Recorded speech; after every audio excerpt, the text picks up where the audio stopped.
nous sommes l'association Les Storygraphes. On a pour objectif, but et envie de démocratiser les nouvelles écritures et les nouvelles formes d'écriture.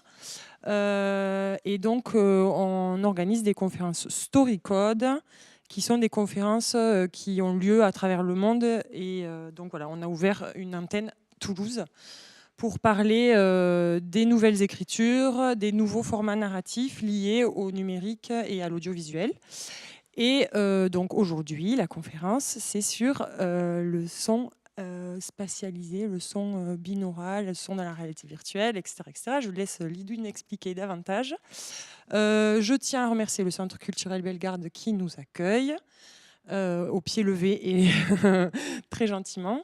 À l'entreprise STC qui nous a prêté les casques gracieusement, qui est une entreprise de traduction simultanée.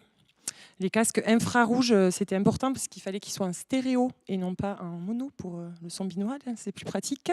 Et à Clément Gisfort qui nous prête les casques de renfort pour les nouveaux arrivants, ceux qui sont inscrits sur la liste d'attente. Voilà. Et merci à Anil d'avoir organisé la conférence. Nous, on n'a rien fait. Et à Pascal d'être allé à France Bleu ce midi pour nous représenter. Et merci enfin à Lidwine d'être venue jusqu'à Toulouse depuis Paris. Ouf. Voilà, merci beaucoup et bonne conférence à tous.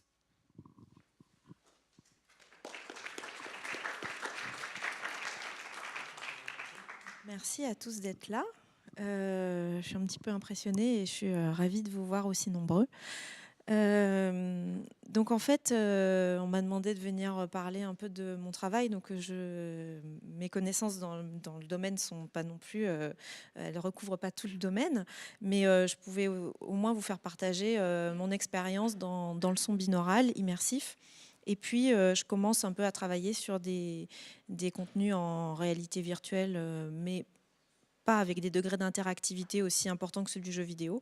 Donc, mon domaine de connaissance s'arrête à un moment, mais après, vous pourrez avoir d'autres conférences sur des sujets où il y a beaucoup plus d'interactivité qui pourront être très intéressants aussi. Et donc, je voulais commencer par le binaural, sans parler tout de suite de réalité virtuelle.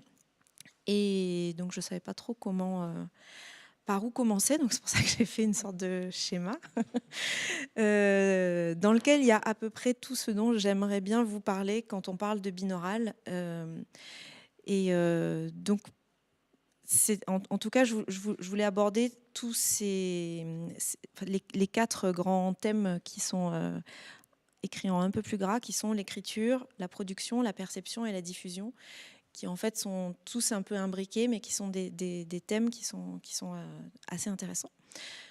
Je vais peut-être déjà commencer par vous faire écouter et regarder une vidéo que j'ai faite qui est censée expliquer de manière perceptivement qu'est-ce que c'est que le binaural.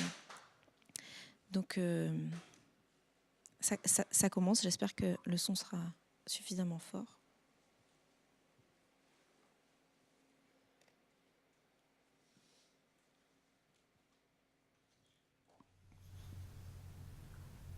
Le son binaural.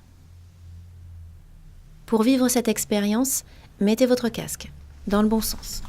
Ici votre oreille gauche, là votre oreille droite.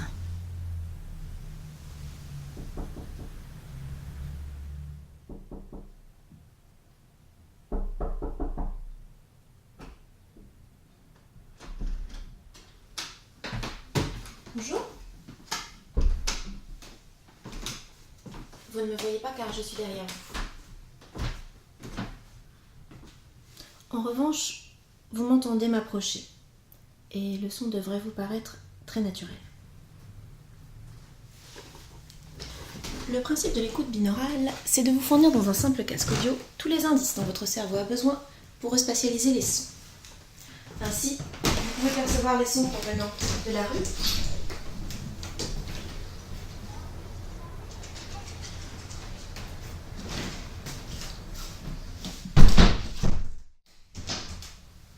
et vous percevez également les sons très proche de vous.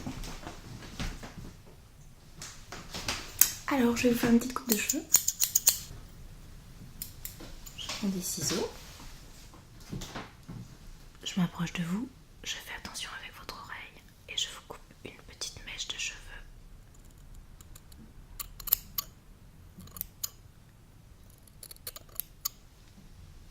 Et l'autre côté.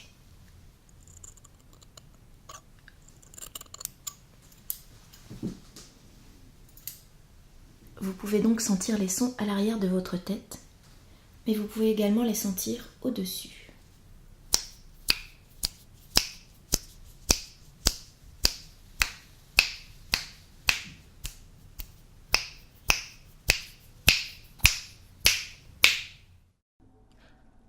Pour mieux comprendre, faisons un pas en arrière et revoyons la première scène.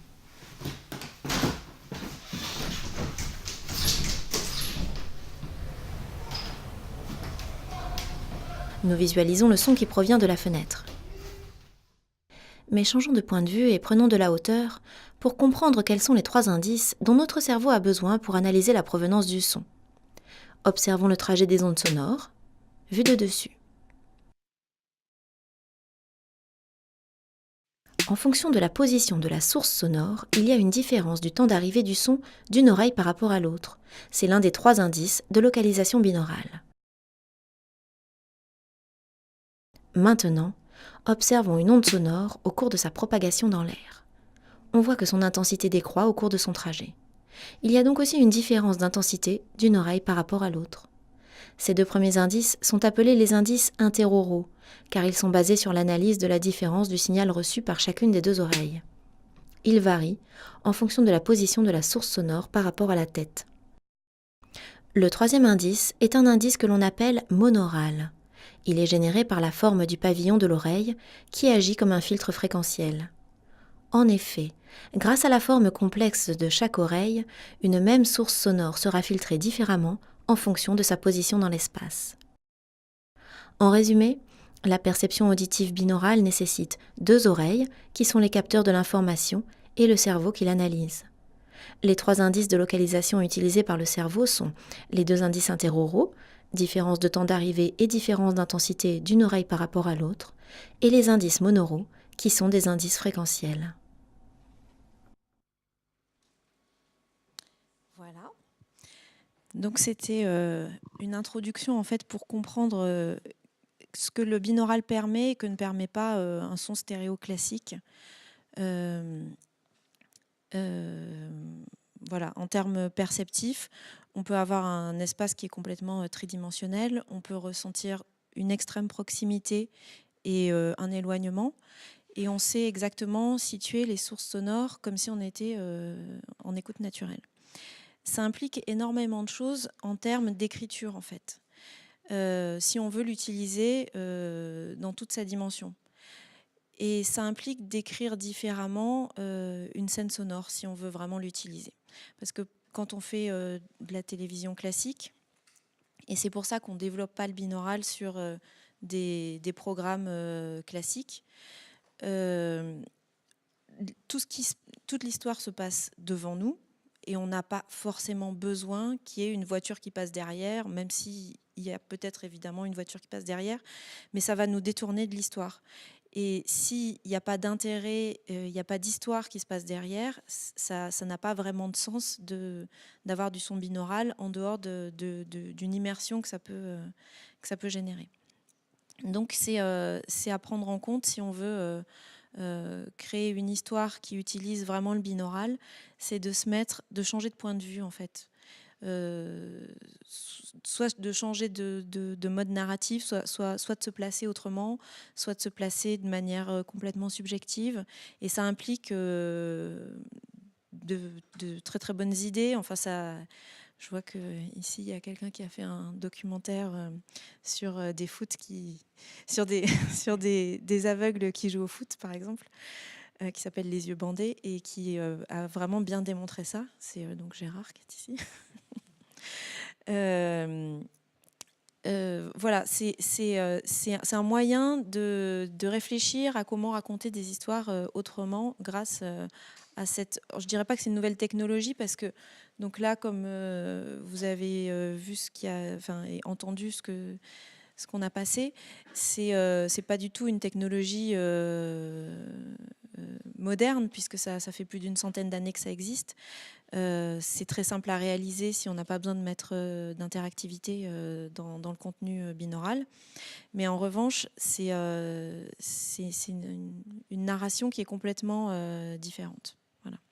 Donc, du coup, ça doit mettre en jeu quel type d'autres raisonnements que la narration 2D, quoi. Enfin, je veux dire.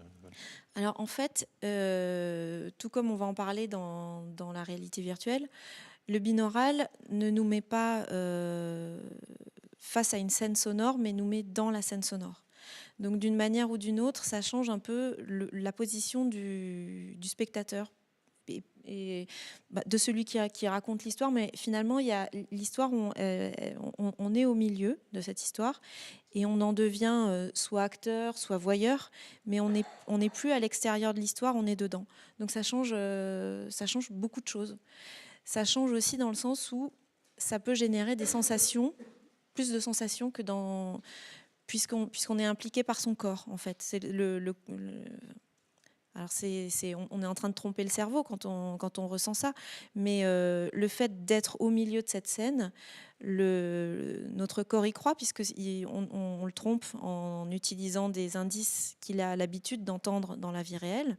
Et donc quand on s'approche de lui par derrière, que les yeux ne sont pas là pour le renseigner sur le fait que non, il n'y a personne derrière toi, on est troublé et on le ressent presque. On le ressent comme juste avant que quelqu'un s'approche de vous, vraiment, le corps le ressent et le ressent par l'ouïe. Et donc c'est en ça qu'il y a quelque chose de multisensoriel dans l'écoute binaurale, c'est qu'elle ne fait pas appel que aux oreilles. En fait, alors ça c'est assez intéressant de comprendre comment on arrive à se spatialiser dans l'espace. C'est dû à un apprentissage. Donc il y a eu des tests qui ont été faits sur des bébés et au début ils savent pas se localiser. Ensuite ils ont un apprentissage qui fait qu'ils voient leurs parents, leur papa qui les appelle, ils le voient, ils l'entendent comme ça et ils analysent cette différence interorale. Enfin, leur cerveau analyse cette différence interorale avec une position. Et il y a une correspondance entre le visuel et le sonore. C'est exactement la même chose pour le mouvement, c'est-à-dire que quand on tourne la tête, on fait changer ces indices qui sont des indices interoraux et on arrive à discriminer une position avant-arrière, par exemple. Puisque les indices qui sont des indices de différence de temps d'arrivée d'une oreille sur l'autre varient différemment si c'est devant ou derrière quand on tourne la tête. Et ça permet de discriminer certaines positions. Donc en fait, notre apprentissage d'écoute est multisensoriel. Ce qui permet, une fois qu'on ferme les yeux, de faire croire aux autres sens que, en fait, à partir du moment où on utilise un apprentissage multisensoriel, l'ouïe peut donner l'impression qu'on voit. Enfin. Oui, mais ce leurre-là, par exemple, en fait, par rapport à l'écriture, moi je veux le vieux con, en fait. Quid du hors-champ, quoi, par exemple. On a envie tu vois, on se dit, en fait, le hors-champ, ça fait partie d'une écriture qu'on maîtrise, qu'on a expérimentée, etc., et qui est bien en place. Et là, du coup, de quelle manière ça existe? Comment on peut... qu'est-ce qui peut être voilé, dévoilé là-dedans? Alors là, en l'occurrence, dans la vidéo que j'ai faite là, vous avez vu qu'à chaque fois que je m'approche de vous, je suis derrière. C'est-à-dire que vous ne me voyez pas. Donc c'est beaucoup plus facile, puisque justement, on est habitué à ne pas voir quelqu'un qui est derrière. Donc ça marche mieux. Et il n'y a pas besoin d'avoir d'image, d'ailleurs l'image est complètement floue. Si j'avais fait la même chose avec une personne qui passe devant, on n'y croit pas puisqu'on voit bien qu'il n'y a personne. Et là, on n'est pas du tout en adéquation entre le visuel et le sonore et on casse les codes habituels. Donc, si on veut vraiment faire croire à quelque chose qui est là dans le réel, il faut effectivement ne pas casser cette question de multisensoriel. Et c'est la même chose avec le mouvement, c'est-à-dire que là, vous êtes tous assis, mais si vous aviez un casque et que vous marchiez dans la rue, vous ne croiriez pas du tout qu'il y a quelqu'un qui s'approche de vous et qui vous coupe les cheveux. Parce que vous avancez et qu'il n'y a pas d'interactivité dans ce son que je vous ai fait écouter, donc vous n'y auriez pas cru, puisque c'était pas plausible. Vous avez des questions là-dessus ? Oui, vous avez le droit de poser des questions quand vous voulez. Non, je voulais juste dire que ça marche. Oui. Ah oui. Que le son stéréo permet déjà de mettre une voiture qui passe derrière et qui n'est pas à l'écran ou que quelqu'un frappe à la porte. Enfin, ça existe déjà en fait. Il n'y a pas de. C'est une question de choix et d'écriture. Mais enfin, je vois pas très bien qu'est-ce qui va. La différence, c'est que là, dans ce qu'elle dit, en fait, on est au cœur du truc, on est sujet, on est au cœur de l'action, en fait. Il y a quand même une différence, en fait, dans l'écriture. Pour que ça reste plausible, il faut un univers qui est là, quoi, en fait. Mais c'est...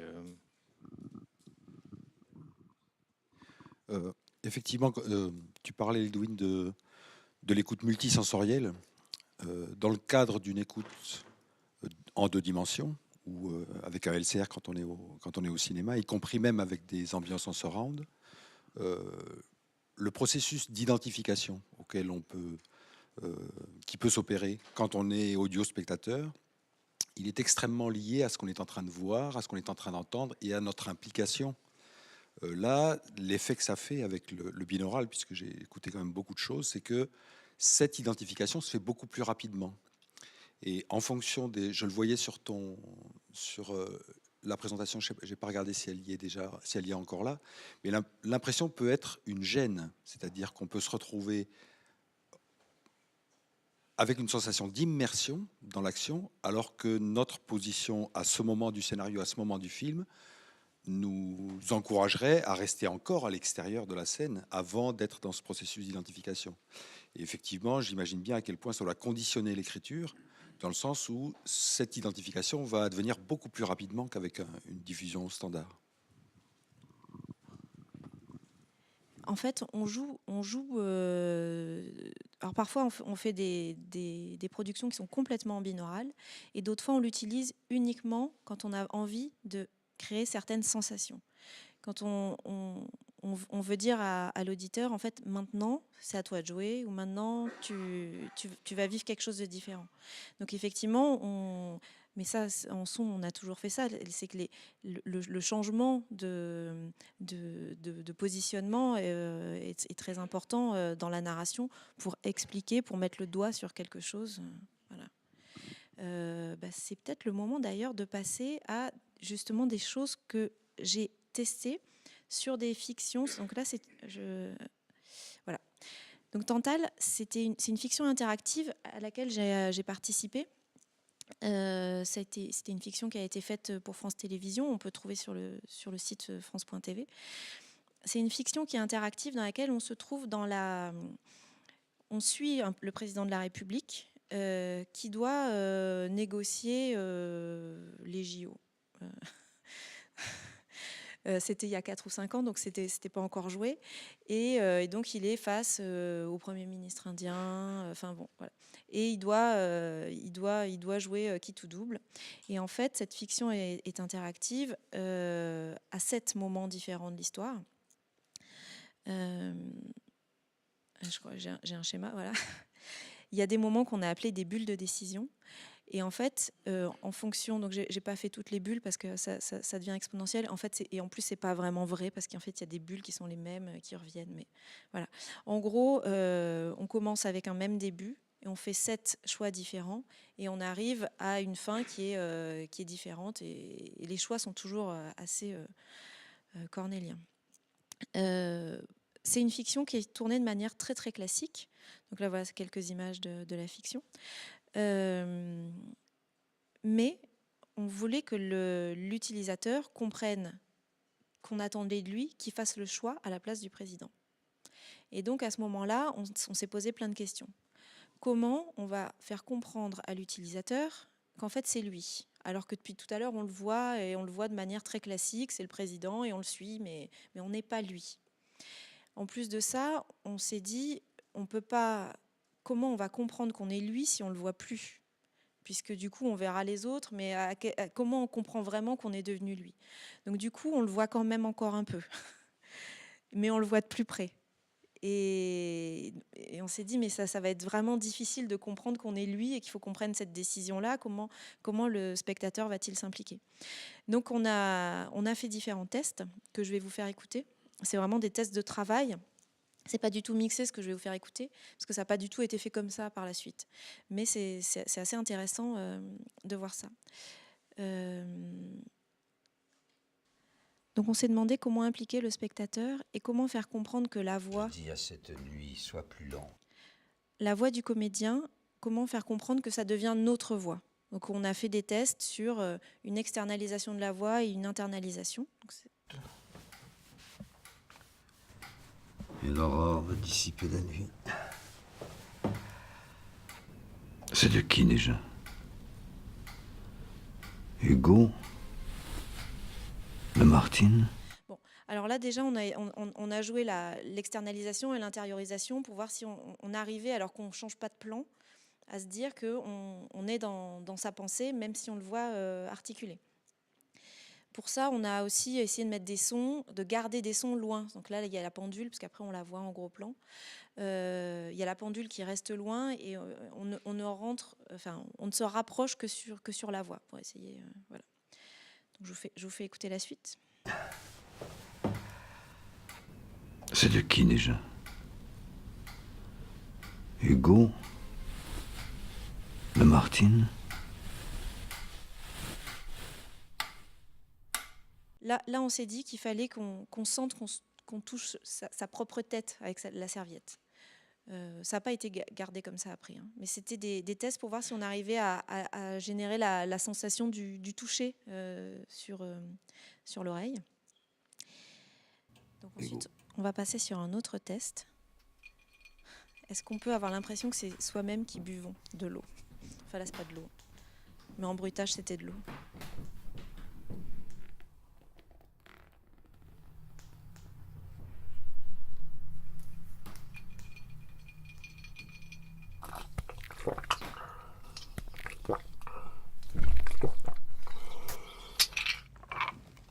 Ça marche pas si mal, hein? C'était un test, je ne sais plus si ça a été gardé, mais vous pourrez aller le regarder hein, si ça vous intéresse. Et dernier test, c'était sur un ventilateur. On voulait voir si on arrivait à sentir les pales du ventilateur qui passent. Je suis payé pour rester sobre. À ta place, je te le répète, exfiltrons Mbala et ça nous coûtera un minimum de dommages. Il a raison, évidemment. Chambaud a toujours raison.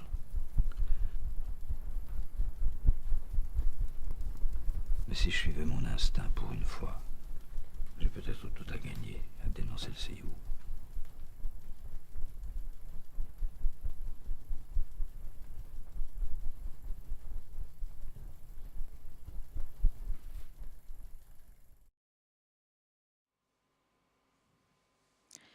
Donc voilà, ça c'était les 3 tests que j'avais fait. Donc là, c'était vraiment sans bruiteur. Ensuite, on est parti en bruitage. Donc c'est des photos du studio de bruitage avec des têtes binaurales donc, qui nous ont servi à enregistrer. Et on a fait toutes les bulles de décision du coup en binaural. Avec, il y avait des bulles de décision beaucoup plus compliquées, etc. Et puis finalement, ça a été fait en binaural de synthèse, donc ça n'a pas vraiment servi. Mais bon, c'était un test qui était assez intéressant et qui nous a amené à réfléchir beaucoup sur les sensations et sur le positionnement. Parce que du coup, quand on enregistre en binaural natif, comme on l'a fait là, c'est une des caractéristiques du binaural natif par rapport à la synthèse binaurale. Donc je vous parlerai de la synthèse binaurale juste après. C'est que en fait, il y a mais je crois que j'ai ça sur mon schéma. Donc maintenant, je peux sortir de là et vous montrer mon schéma. Hop. Non, c'est pas là-dessus. C'est un deuxième schéma. Voilà, c'est celui-là. Non, celui-là. Donc là, on est sur le côté production. Quand on enregistre en binaural natif, on se sert d'une tête de captation qui peut être soit une tête artificielle dans laquelle on met des micros dans les oreilles, soit la tête de quelqu'un à qui on met des micros dans les oreilles. Ça veut dire que quand on crée une scène sonore comme ça, on enregistre en stéréo. C'est très très simple à faire. Sauf que il faut extrêmement bien anticiper la position des personnes, la position, le niveau de chacune des sources sonores, puisque on se retrouve avec de la stéréo dont on ne peut plus rien extraire, plus rien faire. C'est exactement le contraire de ce qu'on peut vouloir faire quand on veut faire de l'interactivité. Et c'est quand même finalement assez rare qu'on puisse rentrer en production en disant bah, finalement j'ai que 2 pistes et je vais les mettre les unes à la suite des autres. Donc ça peut marcher sur certaines choses. Et ce qu'on se retrouve à faire, c'est en fait à utiliser du binaural natif uniquement quand on veut créer certaines sensations qui sont vraiment de la proximité ou des sensations très ponctuelles. Et après, on va utiliser du mixage classique auquel on est habitué, soit en faisant de la synthèse binaurale, soit en le laissant non spatialisé, puisqu'on n'a pas besoin forcément de tout respatialiser, de tout avoir en binaural. Et le binaural est assez robuste, enfin ces indices interauraux sont assez robustes pour pouvoir être mixés avec d'autres sons sans problème. Donc là, on en est à...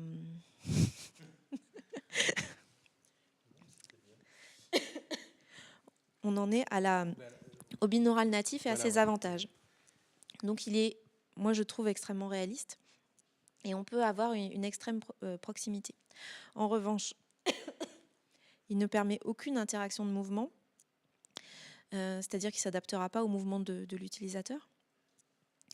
Et ce qui peut être un problème même en musique, finalement, si on a le conservatoire de musique de Paris travaille beaucoup là-dessus. Il mixe une scène sonore avec des musiciens où il n'y a pas vraiment besoin de se retourner pour voir le public ni rien, mais ils se rendent compte que même quand on fait comme ça et qu'on a au casque et qu'on a la scène qui tourne avec nous, ça marche pas très bien. Donc perceptivement, il y a quelque chose qui fonctionne pas bien. Donc finalement, le binaural natif, il marche bien quand il n'y a pas d'image ou quand elle est vraiment fabriquée pour. Donc autre problème, moi je le trouve pas très problématique, c'est qu'on a des HRTF génériques. Les HRTF, c'est la fonction de transfert. Ce sont tous ces paramètres qu'on introduit qui font une différence interaurale gauche-droite et qui permettent d'entendre en binaural.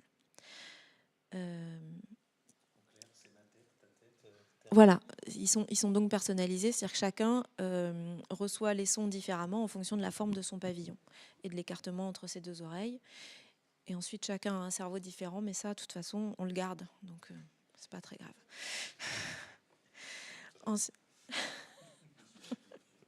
Oui, mais il évolue, il y a une plasticité. Il y a une plasticité cérébrale. C'est d'ailleurs comme ça qu'on peut en fait entendre avec les HRTF de quelqu'un d'autre ou avec des HRTF génériques. C'est-à-dire que le cerveau, petit à petit, va s'habituer. Ils ont fait des expériences qui sont assez rigolotes. Je vous en parlerai après parce que je voulais vous parler de la fonction de transfert si ça va, la fonction de transfert. C'est intéressant.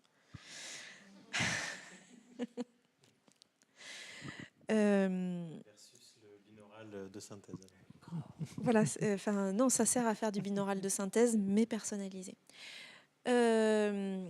Dans cette image, il y a aussi la question de la diffusion. Parce que, bien entendu, en fonction des exigences de diffusion, on ne va pas avoir les mêmes exigences en fabrication.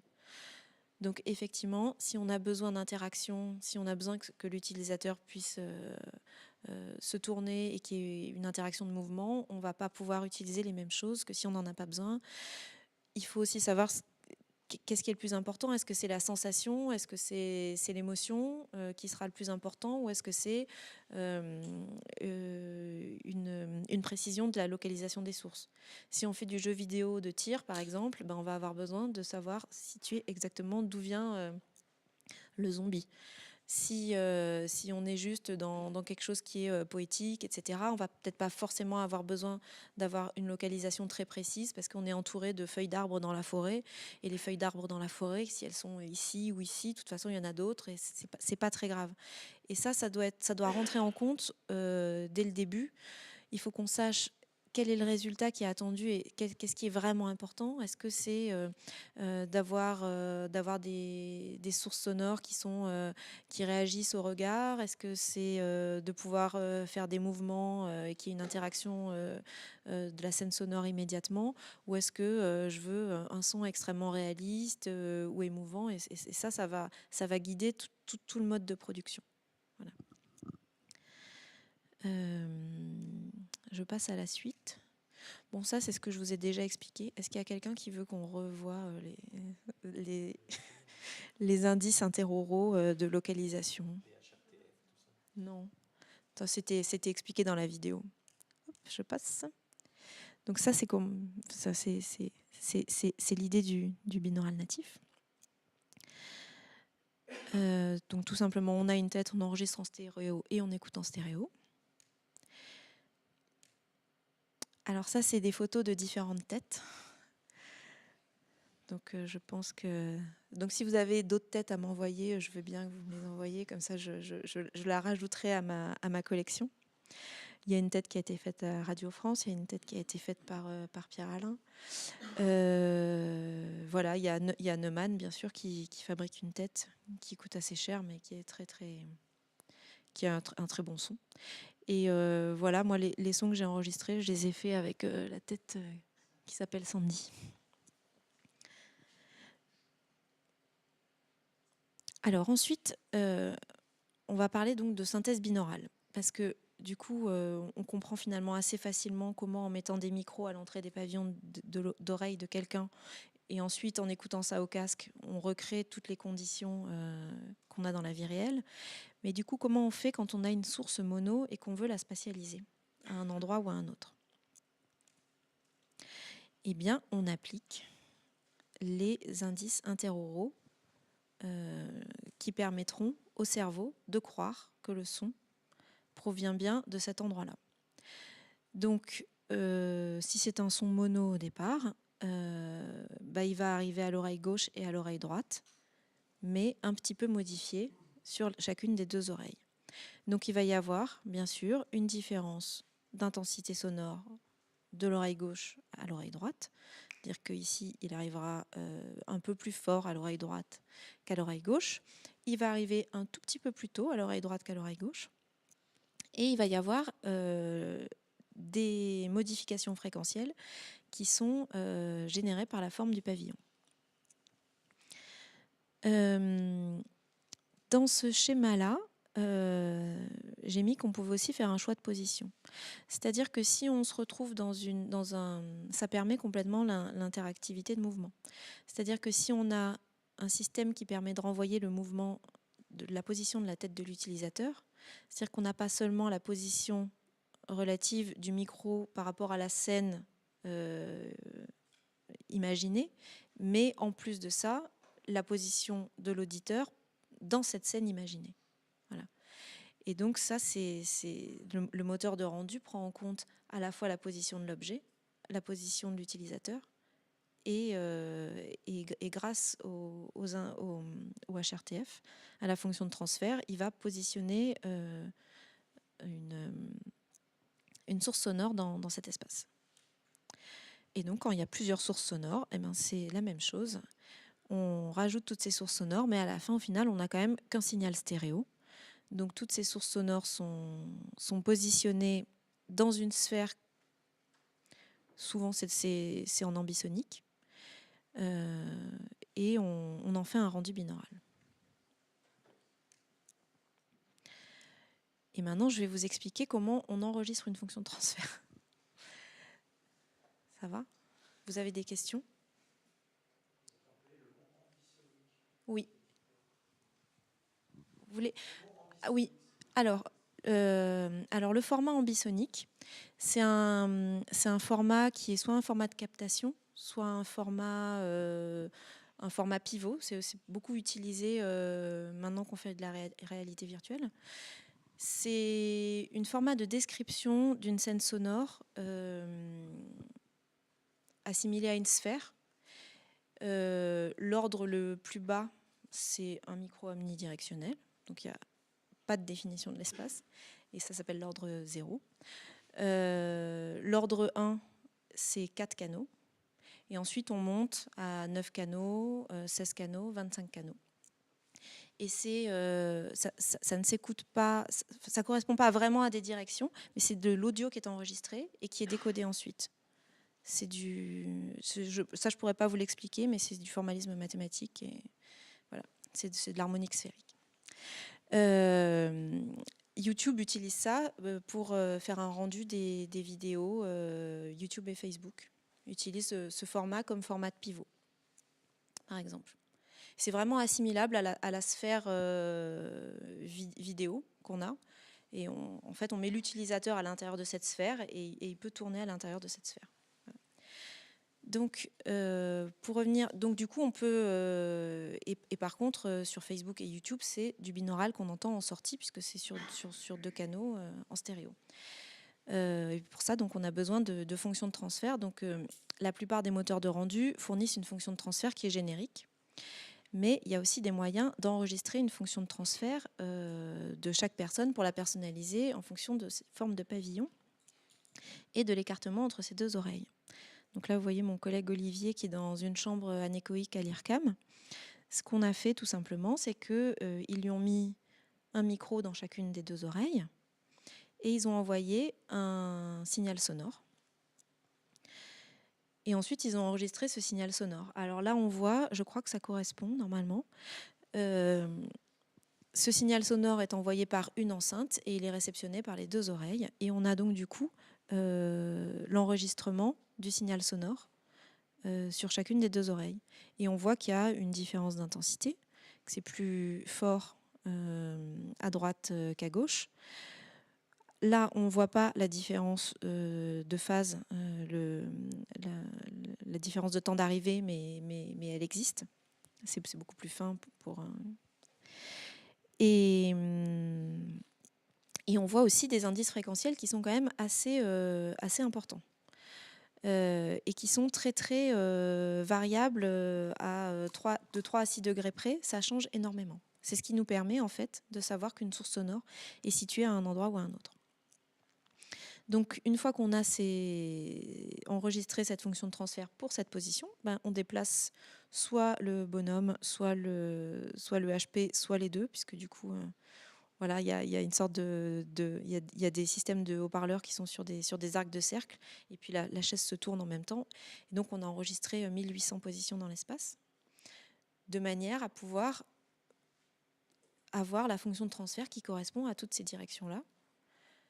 Pour éventuellement pouvoir les recréer. Voilà. Alors les connaisseurs disent que oui. Après, on peut très bien avoir une fonction de transfert qui correspond assez bien à celle de quelqu'un d'autre.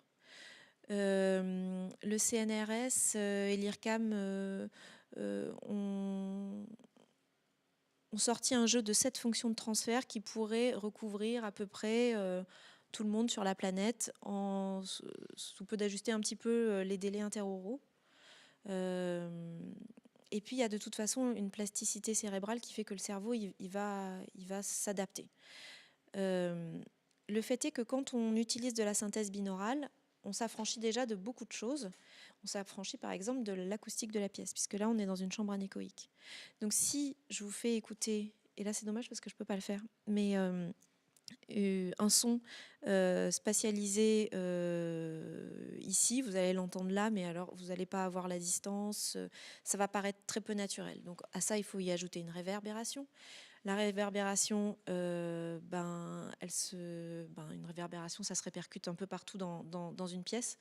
Et le problème d'une réverbération en binaural, c'est qu'il va falloir la spatialiser sur plusieurs points. Et après, ça prend énormément de process. Donc en fait, on essaie d'aller au plus précis puisqu'on sait que déjà on s'affranchit quand même de beaucoup de choses qui vont faire perdre beaucoup de naturel. C'est pour ça qu'on s'est dit que avoir une fonction de transfert personnalisée, c'était une bonne chose, mais c'est pas obligatoire. C'est pas obligatoire du tout. Après, les mixeurs, quand ils travaillent, parce que donc, du coup, il y a le binaural, ça peut servir à mixer à deux dans un quart régie et à mixer 2 signaux 5.1 différents, un en version française et un en version anglaise. Et être tous les deux dans le même quart régie, écouter en binaural ces enceintes, par exemple. Donc ça permet des choses comme ça. Et dans ce cas-là, on personnalise la fonction de transfert parce qu'ils ont vraiment besoin d'être sûrs de ce qu'ils entendent.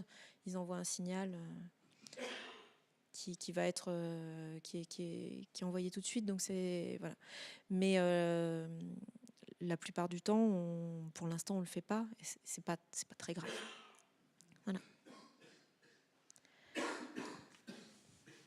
Est-ce qu'on pourrait revenir peut-être, tu Ouais. parlais de l'ambisonique, Ouais. et en fait justement j'aimerais rebondir là-dessus pour revenir vers la narration et parler Ouais. des applications de l'ambisonique dans les cas de la VR, etc. et du 360. Voilà. En fait, du coup, je crois que c'est la suite. Donc voilà, la VR. Alors du coup, la VR, c'est pas le seul endroit où on peut faire du binaural, mais c'est quand même, je crois que tout n'a pas un rendu binaural en VR, mais c'est quand même de plus en plus répandu. Donc là, de quoi parle-t-on quand on parle de VR ? C'est en fait surtout de quoi je parle quand je parle de VR, parce que du coup, moi, j'ai pas fait énormément de VR. Et surtout que, donc, comme je travaille pour la télé, on fait quand même beaucoup de VR linéaire. C'est-à-dire que c'est surtout des films en 360 dans lequel l'utilisateur a comme degré d'interaction, en fait, un mouvement, c'est-à-dire qu'il peut se tourner sur lui-même. Et il y a quelques clés d'interaction, mais qui restent dans une narration qui est très télévisuelle, enfin très fiction ou documentaire, mais on n'est pas dans du jeu vidéo, puisque effectivement c'est un domaine qui est très créatif et qui se rapproche beaucoup de la narration qu'on peut avoir en cinéma maintenant. Et c'est vrai que les frontières sont de plus en plus poreuses. Ceci dit, la technologie pour faire du jeu vidéo est vraiment totalement différente, puisqu'il y a vraiment... c'est vraiment de l'audio-objet. Il n'y a aucune linéarité dans la narration. C'est vraiment des déclenchements par condition. Donc même si le rendu peut être bluffant en termes de création, on n'est pas sur les mêmes formats de production. Alors ça c'est le ouais, mais on le voit pas bien, mais c'est pas grave parce que je peux zoomer. Comment ? Alors, donc je commence par là. Oui, alors ça c'est le milieu, c'est la VR. Donc en fait, il y a différentes choses en réalité virtuelle à voir. Donc toi, tu voulais voir technique, production, matériel, interaction, ambisonique. C'est là.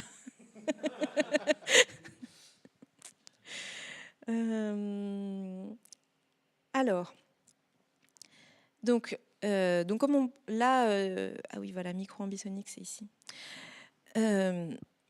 Quand on est dans une fiction en VR, donc il y a énormément de choses qui changent. Donc déjà en termes d'écriture, ça c'est évident. Il n'y a plus de hors-champ, tout comme en binaural, c'est pareil, on est complètement immergé. On peut se tourner dans toutes les directions, ce qui veut dire qu'on peut être perdu. Donc tout dépend du type de contenu qu'on veut vous montrer, mais la plupart du temps, il faut quand même diriger l'utilisateur. C'est-à-dire que pour qu'il suive l'histoire, soit il y a des histoires qui se passent partout, soit il faut qu'il sache où il faut regarder, ou qu'est-ce qu'il faut écouter. Donc souvent, le son, il peut nous servir à diriger l'utilisateur. Mais ça peut être aussi tout simplement, on lui met du noir partout, il regardera là où il y a de la lumière. Ou bien il y a plein de manières de guider l'utilisateur. Ça peut être le regard des gens. Si tout le monde se tourne d'un côté, l'utilisateur va avoir envie de regarder ce que regardent les autres. Enfin, il y a plein de méthodes pour diriger un utilisateur, mais le son est quand même un moyen de le guider qui est assez intéressant.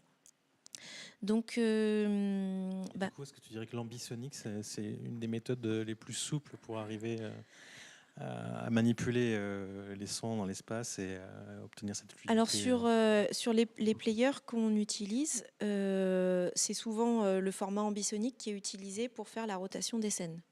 Donc l'ambisonique, donc comme je l'ai expliqué tout à l'heure, mais pas beaucoup puisque je ne peux pas l'expliquer mieux. De prise de son voilà. aussi, parce que tu n'as pas évoqué la prise de son. C'est vrai, mais j'ai des slides qui vont nous permettre d'évoquer ça.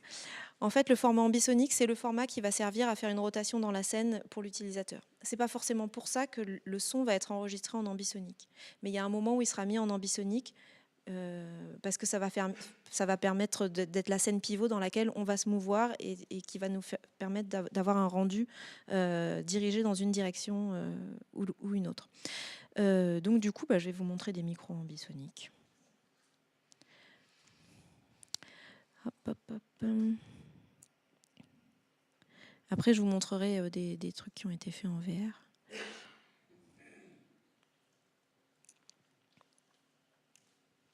Alors ça, c'est un micro ambisonique.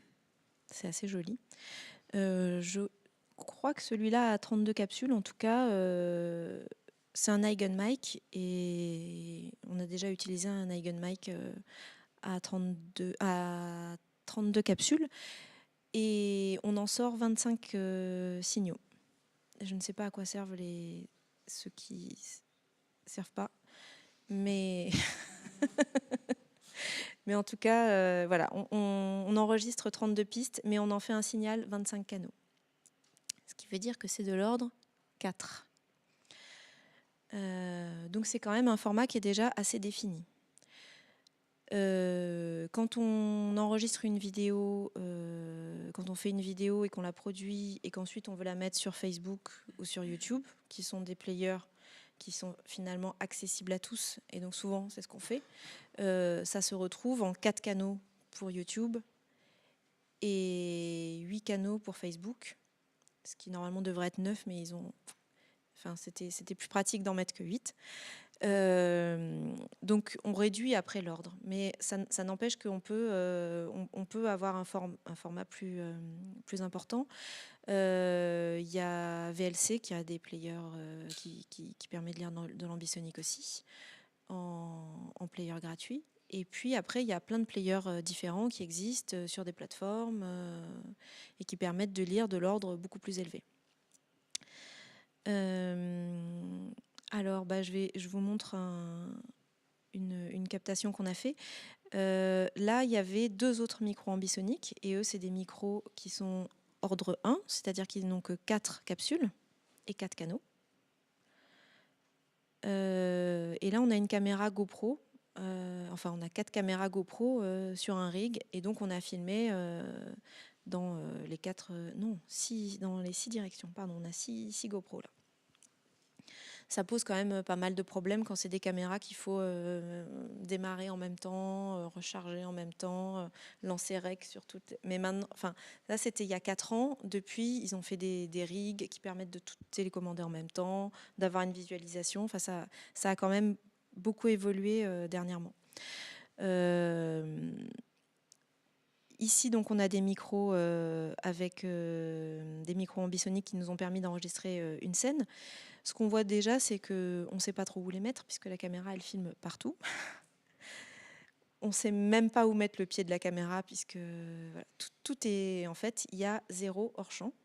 Donc, il n'y a pas de place pour les comédiens, il n'y a pas de place pour les lumières, il n'y a pas de place pour les micros. Donc alors il y a des astuces pour cacher tout ça, c'est-à-dire qu'on peut ensuite prendre une photo si c'est un endroit où ne passent pas les comédiens, on prend une photo, ensuite on la colle. Il faut savoir qu'il y a aussi le stitching des caméras qui prend beaucoup de temps parce qu'il faut faire les coutures entre toutes ces différentes caméras. Donc c'est un peu long. Là c'était vraiment une séquence de test qu'on a faite il y a 4 ans justement pour Seven Lives dont on va parler après. parce qu'on a eu des interviews du designer sonore de Seven Lives, et donc on va pouvoir écouter quelques-uns de ces retours d'expérience.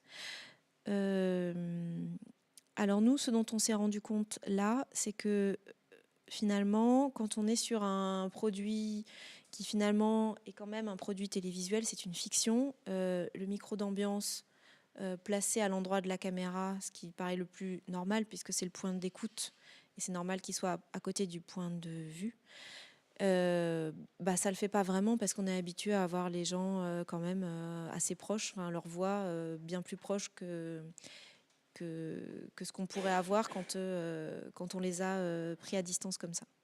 Donc on avait quand même des micro-cravates qu'on leur a mis et qu'on a cachées et qu'on a respatialisées du coup dans une sphère ambisonique. Donc on a tout remis dans la même sphère pour pouvoir avoir un rendu en ambisonique. Oui. Normalement il y a un micro là, c'est ça? Ah, pardon. D'un point de vue réalisme ressenti par le spectateur, ça va être la base, c'est plus ce qu'on est habitué à voir au cinéma, comme le micro-cravate, plus que ce qu'on est habitué à entendre dans la vraie vie. Ce que vous étiez en train de dire, ouais. c'est que ça faisait pas réaliste pour le spectateur d'avoir un micro à l'endroit de la caméra parce qu'il est trop habitué à un micro-cravate, c'est ça? Il est habitué à quand même bien entendre les voix des comédiens. D'accord, donc Ouais. son paradigme, son modèle, c'est ce qu'il a l'habitude de voir au cinéma par rapport à ce qu'il a l'habitude d'entendre dans la vraie vie, quand on fait ce type de création. En tout cas, c'est ce qui nous a semblé. Alors, je trouve. Après, c'était un micro ambisonique d'ordre 1 qui n'avait peut-être pas beaucoup non plus de précision. Et c'est peut-être ça aussi. Mais c'est vrai que, bon, de toute façon, on s'est couvert sur le tournage pour avoir des sons de proximité. Et c'est vrai qu'on s'en est servi.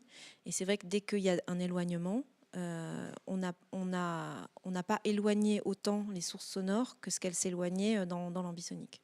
Ouais. Parce que, mais en fait, on perd de la précision aussi quand on est dans un premier ordre. Si la personne s'éloigne, on a de moins en moins de précision. Oui. Mais même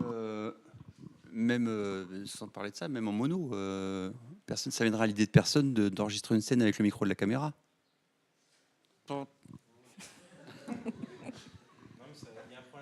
On a inventé la perche. On a inventé très très vite la perche dans les années 30.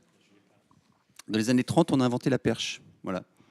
On s'est rendu compte que si on mettait le micro à l'emplacement de la caméra, ça fonctionnait pas bien. Mais pour en avoir mixé en fait des prises ambisoniques avec de la voix, c'est vrai que c'est assez étrange en fait. C'est bizarrement, ça devrait être plus naturel, mais ça l'est pas par rapport à ce qu'on a l'habitude d'entendre. Et du coup, c'est le cravate que tu vas utiliser pour le placer dans un espace. En plus, c'est plus simple à utiliser déjà. C'est vachement plus simple de spatialiser un truc que tu as pris hyper clean avec une reverb, etc. Derrière.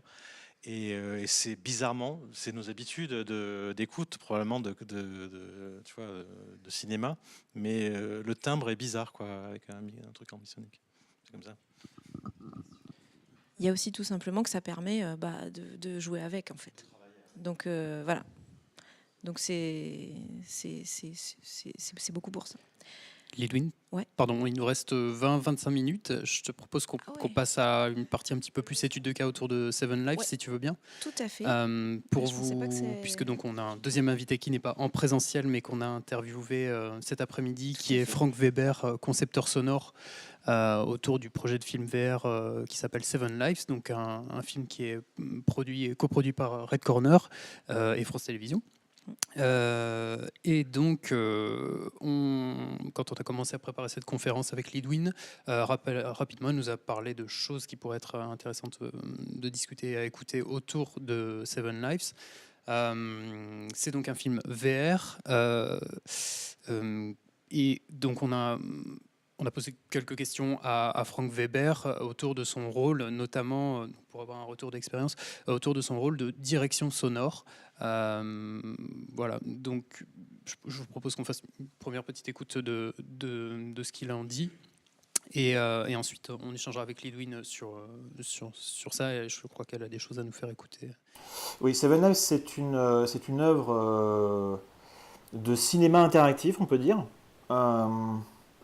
C'est-à-dire qu'on entre, donc c'est aussi un format VR, donc on est immergé, si vous voulez, dans une histoire, qui est une histoire extrêmement complexe d'imbrication d'identité.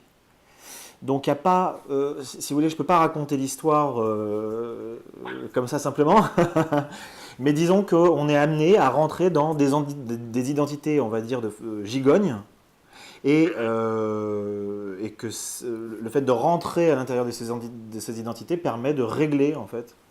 Alors je vous avoue que c'est pas... Ce qui est absolument incroyable avec ce projet, c'est que c'est un projet qui est difficilement explicable, en réalité. C'est un peu comme les films, si je vous dis la fin, vous savez tout. Ce qui est intéressant de comprendre, c'est que c'est une œuvre qui est entre le cinéma et des narrations, on va dire, plus liées aux jeux vidéo, plus liées à de l'interaction.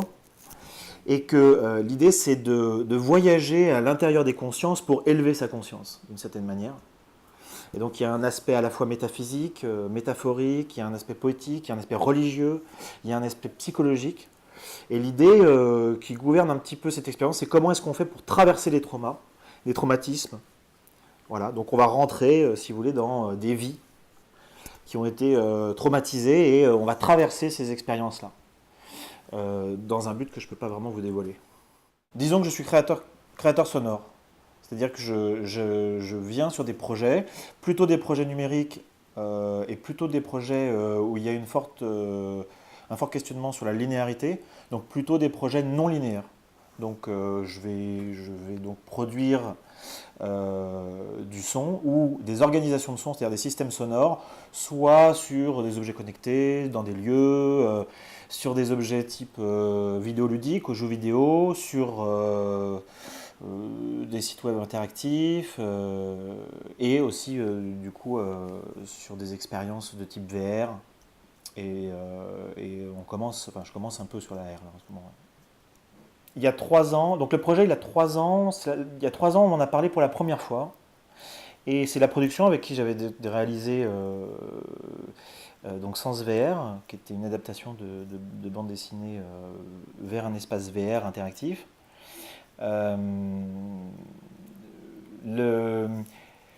La scénariste, donc Sabrina Calvo, et le designer interactif Charles Ayatz, qui sont donc venus me présenter ce projet. Un projet avec justement une forte envie justement de créer des liens entre cet espace linéaire et cet espace non linéaire, c'est-à-dire qu'est-ce qu'on peut imaginer d'un peu fou pour essayer de retranscrire un univers qui est à la fois un univers métaphysique, qui mélange des souvenirs, qui mélange des rêves, qui mélange plein de choses, et puis de l'autre côté, un système sonore qui doit pouvoir s'adapter à énormément de situations grises, on va dire, de contenus linéaires qu'il faut délinéariser, de contenus non linéaires qu'il faut linéariser, et quels sont les équilibres à trouver. C'est d'abord une rencontre entre 2 formats, c'est-à-dire le format cinéma, qui arrive avec ses enjeux de continuum, de dramaturgie, ça c'est important en termes d'écriture, et on va dire des formes on va dire interactives, plutôt liées aux jeux vidéo. Et là on arrive plutôt avec des logiques de narration spatialisée, d'interaction, de prise en compte du temps du joueur, hein, et non pas une narration qui est déjà fixée, et puis évidemment la question du challenge aussi, c'est-à-dire est-ce qu'on arrive à trouver les solutions, est-ce qu'on arrive à résoudre les puzzles qui sont en face de nous. Donc vous avez ces 2 logiques qui se rencontrent, qui se confrontent, et qui créent finalement un espace, mais je pense que vous devez en avoir beaucoup, des gens qui travaillent dans les nouvelles écritures et qui vous disent qu'en réalité ils ont expérimenté beaucoup de choses. Cette rencontre-là nous a permis on va dire, d'expérimenter la linéarité et aussi des manières de délinéariser. Oui, alors il y a plusieurs, évidemment, comme on est entre le cinéma et les jeux vidéo, il y a plusieurs logiques de production. qui vont se rencontrer. Et donc, on va avoir évidemment des moments de captation, des tournages, par exemple, puisqu'on est dans le cinéma, mais on va aussi avoir beaucoup de post-production. Et donc, mon rôle, c'est un rôle que nous, on a appelé direction sonore, mais qui n'existe pas vraiment en réalité. C'est-à-dire chapeauter l'ensemble du son de l'expérience. Et pour ça, en fait, j'ai été accompagné par différents professionnels du son. Le preneur de son, enfin la preneuse de son, pardon, qui a donc capté le son sur la scène, mais aussi, et c'est le travail qu'on a réalisé avec Lidwin, des enregistrements d'effets spéciaux, on va dire, sonores. Il y a également donc un plan de montage, une scène de montage, hein, comme dans le cinéma classique. Et puis, on a aussi des éléments, donc là, on a des monteurs son, et puis on a aussi un intégrateur qui, lui, est plutôt du côté interactif et va ensuite permettre de créer les outils qui vont permettre de créer des interactions sonores. Donc ma fonction, c'est ça, c'est à la fois créateur, on pourrait dire compositeur, chef monteur, chef intégrateur, sound designer. Voilà, disons que j'ai réalisé un certain nombre de rôles qu'on a résumés sous l'étiquette directeur sonore. Mais s'il y a d'autres étiquettes meilleures que celle-là, je veux bien l'apprendre. Voilà, donc j'espère que vous avez compris à peu près où il veut vous emmener. Vous comprendrez aussi qu'il n'y aura pas vraiment de gros spoilers autour du film, donc qui est en phase de finalisation chez Red Corner, qui sortira d'ici quelques mois. Pour l'instant, moi, ils n'ont pas annoncé de date de sortie. En tout cas, on l'attend impatiemment. On comprend en tout cas que ça repose beaucoup sur le sensoriel, enfin sur le ressenti. Et donc, je crois que vous avez beaucoup travaillé sur un petit peu ce qu'on évoquait au début, les différentes perceptions et de ce que ça implique, en tout cas en termes narratifs, du binaural, qu'il soit natif ou de synthèse. Je pense que ce qu'on peut dire quand même, c'est que on vit l'expérience d'une âme et on rentre dans les corps et les âmes d'autres personnes. Et en fait, et on vit une expérience une expérience passée, mais qui ne nous appartient pas. Et là-dessus, ce que j'ai trouvé très intéressant d'explorer, c'était le côté charnel, parce que finalement, quand on rentre, c'est un peu douloureux. Et parce que c'est quelqu'un qui a subi des traumatismes. Et il y a toute une question de la proximité. Déjà, au début, on est à l'extérieur, puis ensuite, on rentre. Et il y a du charnel, en fait. Et ensuite, on vit une expérience dans laquelle il y a encore des émotions qui sont de l'ordre de... En fait, on subit quand même beaucoup, mais l'AVR et le binaural permet bien ça, en fait. Et c'est d'autant plus important qu'il n'y a pas que ça dans l'expérience. Donc c'est pas que désagréable en fait, mais c'est intéressant que ça le soit et grâce au binaural natif en fait et à ce côté qui permet vraiment de s'approcher et d'être très proche jusqu'à rendre mal à l'aise, ça nous a permis d'aller loin en fait. En fait, on a pensé le système sonore en couches. On va avoir une première couche qui est une couche qui est fixée à l'image, synchronisée à l'image. On va avoir une seconde couche qui, elle, est synchronisée, non pas à l'image, mais à des effets visuels qui sont joués live pendant qu'on fait l'expérience. Et une troisième catégorie de sons qu'on pourrait appeler des jouets sonores, c'est-à-dire qu'ils sont complètement désynchronisés de l'image, mais ils offrent à la personne une possibilité de jouer avec le son. Voilà. Voilà. Et ces trois catégories, elles suivent des logiques différentes de production. Même si, au fond, tout doit pouvoir jouer ensemble. Voilà. Okay. Le tournage, c'est un tournage donc en VR. Alors je pense que vous savez à peu près ce que ça a comme conséquence, mais je vais quand même vous le dire. Évidemment, quand on tourne en VR, on tourne en 360. Donc on ne peut pas se permettre d'avoir un technicien qui tient une perche ou ce genre de choses-là. Donc du coup, il y a une stratégie un peu singulière par rapport à la VR, c'est l'idée de cacher des micros un petit peu partout. Donc on positionne des micros évidemment sous la caméra, mais on en positionne aussi beaucoup dans le décor, parce que l'objectif derrière, ça va être de recréer vraiment un paysage en 3 dimensions, c'est-à-dire de spatialiser l'ensemble. Et donc on a besoin de beaucoup de sons d'ambiance, on a besoin de beaucoup de sons pour essayer justement d'amener un son plutôt dans cet espace-là, de pouvoir le maintenir dans cet espace-là, et puis évidemment d'avoir un spectre assez large de ce qu'on peut utiliser. Donc évidemment, là, au moment de la captation, on a beaucoup de prises qui ne sont pas des prises de direct. Bon, on a des prises de direct qui sont des prises classiques qu'on fait en cinéma, et puis on a des prises aussi d'ambiance qui servent derrière à remplir l'espace sonore. Mais dans la création du paysage sonore, il nous faut... Alors voilà, s'il y a une porte bouge, il nous faut un micro sur la porte. Si une fenêtre bouge, il nous faut un micro sur la fenêtre. Donc au niveau de la captation, on essaye d'avoir déjà une forme de spatialisation dans l'enregistrement de chaque scène, hein, pour préparer la suite. Ensuite, on a une phase de montage. Donc là, on va monter ça un peu comme un film, mais évidemment avec des plugs 3D qui ont l'avantage de pouvoir se retrouver également à la fin de la chaîne, c'est-à-dire que ce sont des plugs qui vont nous suivre pendant toute la chaîne et qui permettent de produire certains sons qui, eux, sont spatialisés. Donc ça, c'est le montage, donc on va monter les scènes. À côté de cette partie montage, donc de ce tronc, on va dire cinéma, il y a un tronc qui est plutôt un tronc jeu vidéo. Et de ce côté-là, on va produire des sons qui n'ont pas pour vocation d'être linéarisés, on va dire, mais plutôt délinéarisés. Donc en fait, on va avoir 2 chaînes de post-production, une chaîne de post-production linéaire et une chaîne de post-production non linéaire. À la fin de ces 2 phases, les 2 se mélangent, elles sont remixées ensemble, puis ressorties pour pouvoir être intégrées à l'intérieur un moteur 3D comme Unity. Et là, on a vraiment une phase d'intégration assez classique avec les éléments linéaires, les éléments qui ne sont pas, et puis la création d'outils sonores particuliers.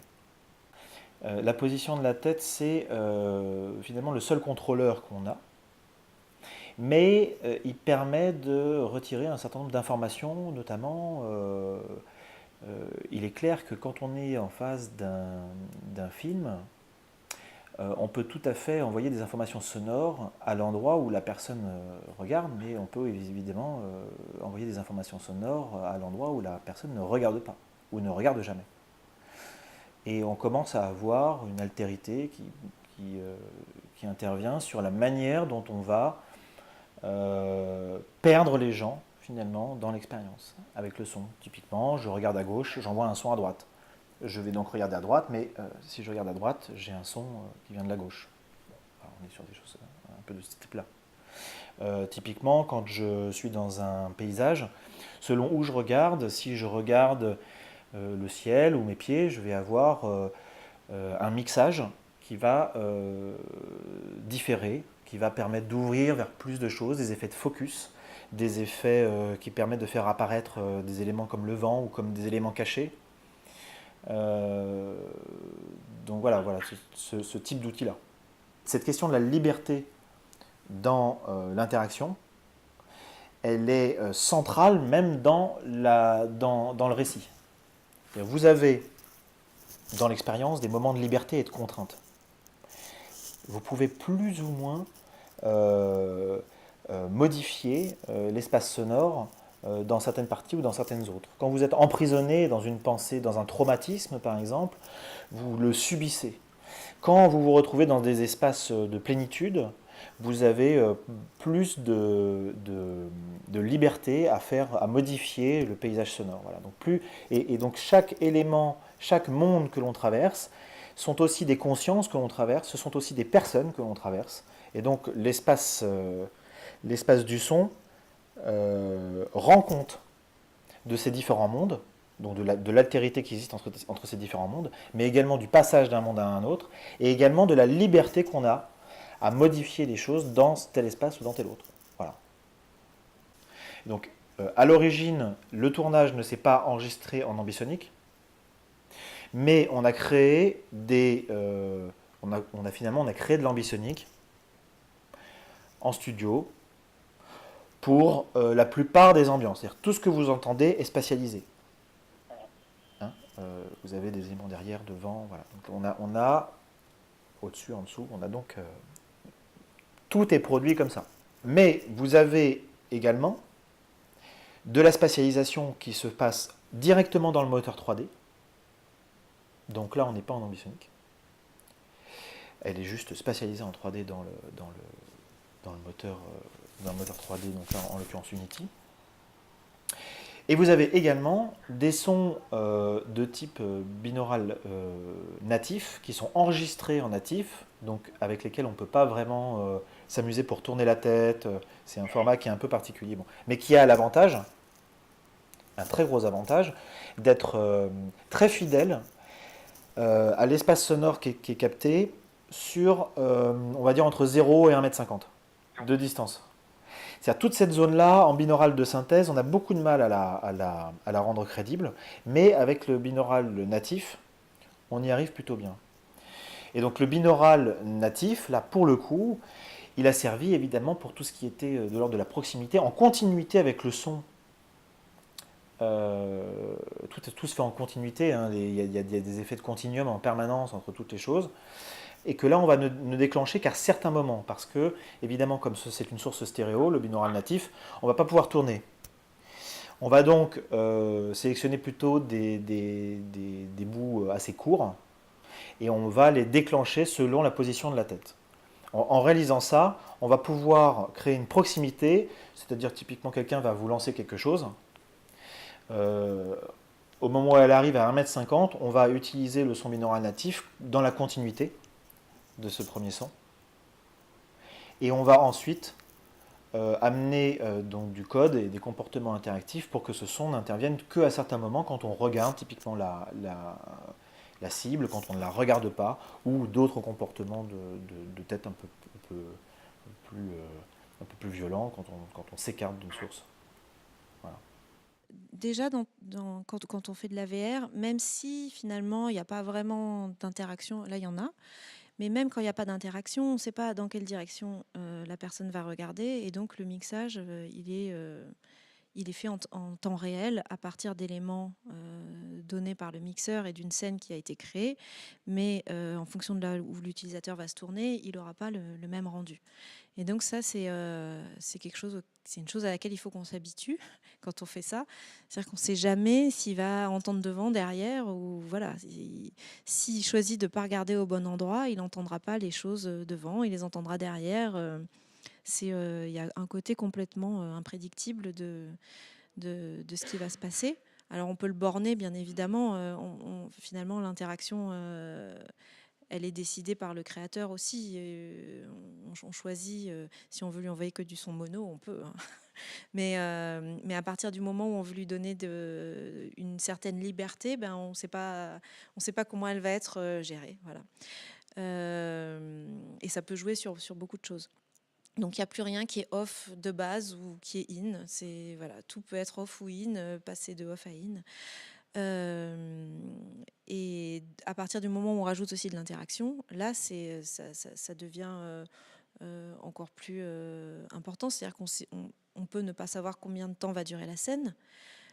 Par exemple, on peut ne pas savoir s'il va finalement regarder dans la direction qui va faire que ça va déclencher ce qu'on avait pensé déclencher. Alors on va pouvoir décider que s'il n'a pas fait ça, ben, on va quand même le déclencher au bout d'un moment. Mais tout ça, ça se décide avec des tests utilisateurs. On regarde...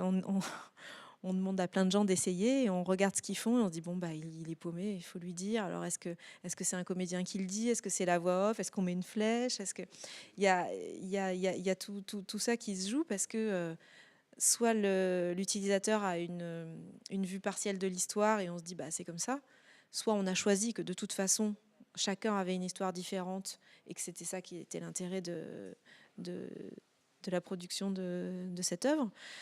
Donc voilà, c'est assez intéressant.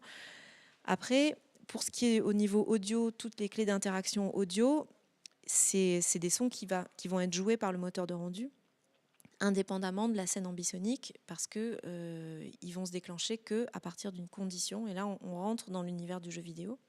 et des moteurs de rendu de jeux vidéo. Ça n'empêche qu'on peut très bien travailler en tant que mixeur sur des scènes et puis décider que ce son-là, ça va être le son du mobile, et quand il va regarder le mobile, bah, ça va se mettre à tourner, et on donne les éléments et après ils sont intégrés dans le moteur de rendu.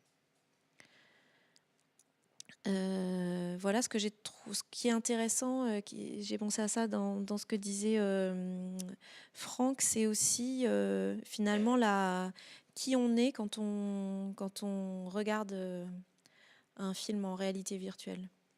Parce qu'on n'est plus un spectateur, on est dedans. Alors parfois on est quelqu'un qui est nommé, qui est regardé, à qui on parle. C'est le cas d'ailleurs d'une partie des scènes de Seven Lives, là, dont on a parlé.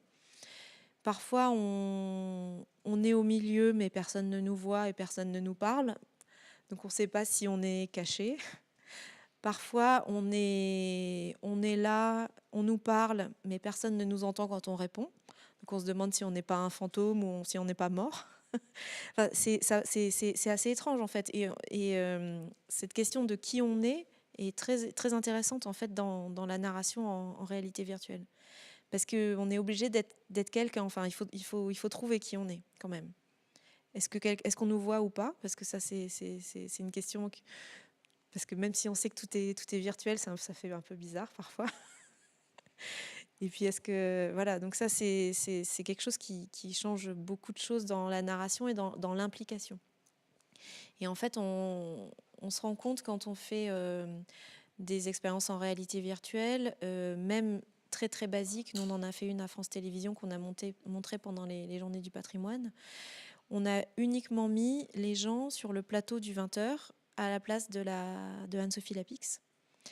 Et c'était les 2 minutes avant le générique de début. Et donc, il y a la coiffeuse qui vient maquiller, donc la personne qu'on incarne. On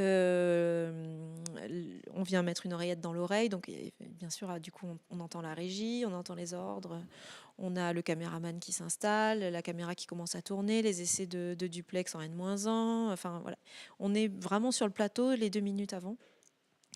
Et on pensait que c'était voilà, qu'on allait montrer ça aux gens puisqu'ils n'allaient pas pouvoir visiter le plateau parce que c'était un peu touchy pendant les Journées du patrimoine de faire rentrer tous ces gens-là. On s'est dit on va le faire en VR et on les a mis en situation sur une chaise de JT. Et en fait, les gens, quand ils mettent ça, alors qu'il n'y a rien de... Enfin, voilà, on ne les met pas dans l'espace à flotter autour des planètes, enfin, parce qu'il y a plein de choses qui sont géniales en VR qu'on peut faire. Mais là, on les met juste sur un plateau télé, quoi. Et en fait... Et y compris les journalistes qui ont déjà été dans cette situation-là, ils oublient totalement tout le reste. À partir du moment où ils mettent le casque, ils oublient qu'ils ont posé leur téléphone, qu'ils ont un sac à main, et puis ils se mettent à parler, ils se mettent à répondre, ils s'énervent parce qu'ils n'arrivent pas à lire le conducteur. Et c'est presque comme, c'est ce que je m'étais dit, c'est presque comme le récit, on ne sait pas s'il est vrai, des Frères Lumière qui racontent l'entrée du train à La Ciotat, et où les gens se sont levés et sont partis parce qu'ils avaient peur. Mais là, c'est tellement... ils sont tellement tout de suite dedans que même s'il n'y a rien d'incroyable qui se passe, bah, ils sont complètement dedans, et au bout de 2 minutes ils enlèvent le casque et puis ils font bah merci, au revoir, ils s'en vont, ils laissent leur téléphone, leur sac. Le nombre de gens qui ont tout laissé alors qu'ils étaient tous avec leur téléphone à la main pour se photographier avant et tout ça. Et c'est assez incroyable à quel point on est tout de suite dedans, et on fait partie de l'histoire, quel que soit le rôle.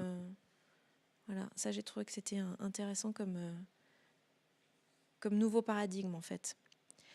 Et ça implique les gens. Ça permet de leur faire... de les impliquer beaucoup plus dans des témoignages ou dans des histoires. Enfin, il y a des trucs comme ça qui sont très, très intéressants. Voilà. Bon, après, on peut parler de plein d'autres choses, parce qu'il y a plein de... Peut-être avant de passer à plus de questions, tu aurais quelque chose à nous faire écouter pour terminer. Éventuellement. Alors... Je sais même plus ce que c'était. Ah si, bah ça c'est le JT. Bah justement, alors, je vous montre juste le dispositif technique. Donc ça, c'est de l'ambisonique, puisqu'il y avait des questions là-dessus. Justement, ici, c'est le journal télé dont je parlais.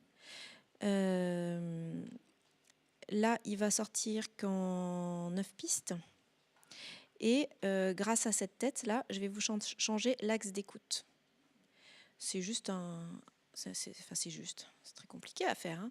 Mais voilà, j'ai juste eu à l'acheter, le plug. Donc c'est... non, en plus, non, pas celui-là. Non, pas celui-là. Mais alors, attends. Oui, mais oui. Mais celui-là, il n'est pas... celui-là, il est désactivé. Ah, peut-être que quand... je tente. Ah, ça y est, vous voilà. Bienvenue sur le plateau du 20h.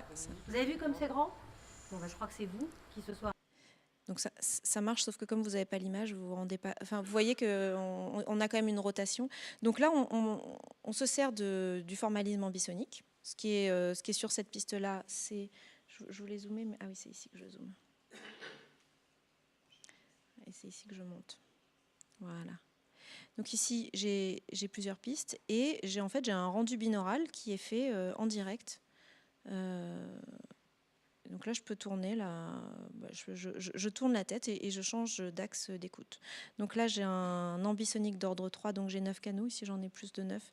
Mais en fait, il suffit de prendre les 9 premiers. Puis après, on peut en rajouter si on... Et j'ai une sortie en 2 canaux. Ah, ça y est, vous voilà. Bienvenue sur le plateau du 20h. Vous avez vu comme c'est grand? Bon, je crois que c'est vous qui ce soir allez présenter le journal. Oui, je t'entends très bien. Et vous toi, allez voir, tout va bien se passer. On compte dans quasiment 2 minutes. Test. Deux petits conseils à vous donner. D'abord, ça va pour vous? regardez la caméra qui est juste devant vous. Alors cette tête, elle ne sert qu'à simuler les mouvements que va avoir l'utilisateur quand on mixe. Parce que quand on mixe, c'est un des problèmes, c'est qu'il faut qu'on voit et qu'on entende comme va entendre l'utilisateur. Ce qui est un peu compliqué donc d'avoir un casque de VR quand on est devant une console. Donc là, on est en train il y a des gens qui sont en train de réfléchir à justement avoir l'univers de mixage dans le casque de VR. Quoi. Donc, comme ça, comment? Tu en as essayé des solutions comme ça? J'ai essayé à la NYU. Ils ont tout un laboratoire où ils essaient des choses. Et ils essaient des choses très farfelues, donc c'est assez rigolo parce que du coup on n'a plus besoin d'avoir de boutons et de consoles, hein, donc on a des... C'était vraiment pas opérationnel, c'était pas fait pour mixer, c'était des éléments qui pouvaient éventuellement être utilisés pour ensuite faire du mixage en VR. Mais on avait des sortes de boules lumineuses qui symbolisaient les sources sonores. On pouvait les mettre en l'air pour les augmenter, les descendre. Et là, c'est la première fois que j'ai vu des mixeurs faire comme ça dans toute la scène. Ils se lèvent, ils attrapent des trucs. Enfin, et en fait, on place les sons dans un espace. On peut augmenter leur volume, etc. C'était juste vraiment des tests, c'était pas opérationnel. Mais l'idée, c'est qu'effectivement, on puisse mixer dans le même univers que la personne qui va regarder le contenu, puisqu'il faut vraiment qu'on se rende compte de ce que ça fait. Enfin, ça n'a rien à voir d'avoir un écran. Donc sinon, la plupart du temps... C'est ce que je trouve encore très expérimentalement, en fait. Oui, tout à fait. Cette partie-là, ouais. Parce que donc, pour l'instant, je crois que c'est la raison pour laquelle j'avais ça.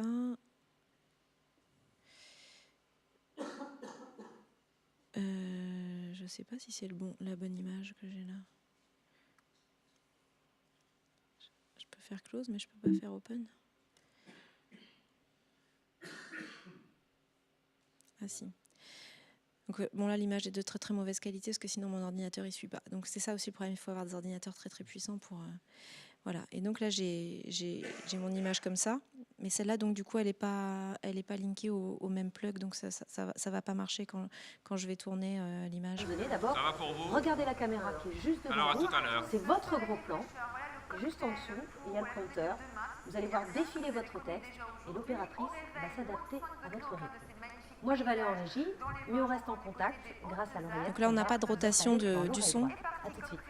puisque mon player est pas linké à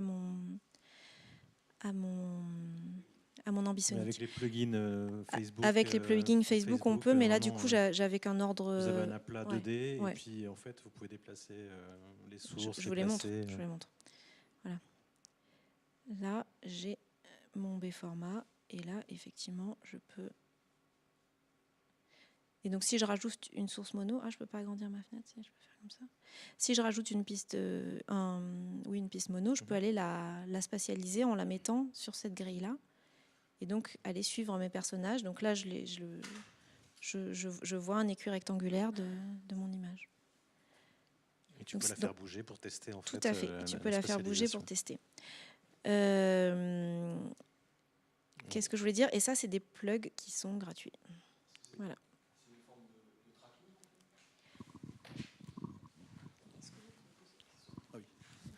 Excusez-moi, c'est le principe en fait, c'est une forme de tracking en fait pour le son.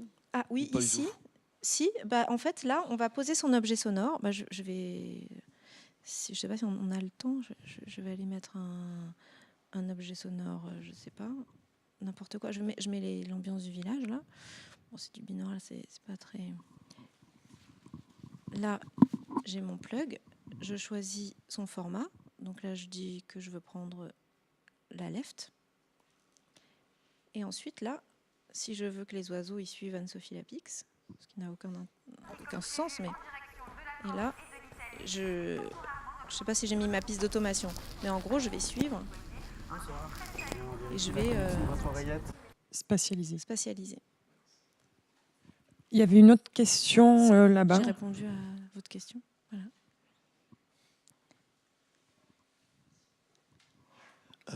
Pour revenir à la question du monitoring en post-production, oui. J'aurais aimé savoir s'il était possible avec les workstations actuelles de pouvoir en fait, au lieu d'avoir un mixeur qui aura un casque de réalité virtuelle sur lui-même, calculer en fait par exemple les 1800 en fonction de transfert dont vous parliez pour l'appliquer à une sphère totale au lieu de mixer tous les éléments empiriquement.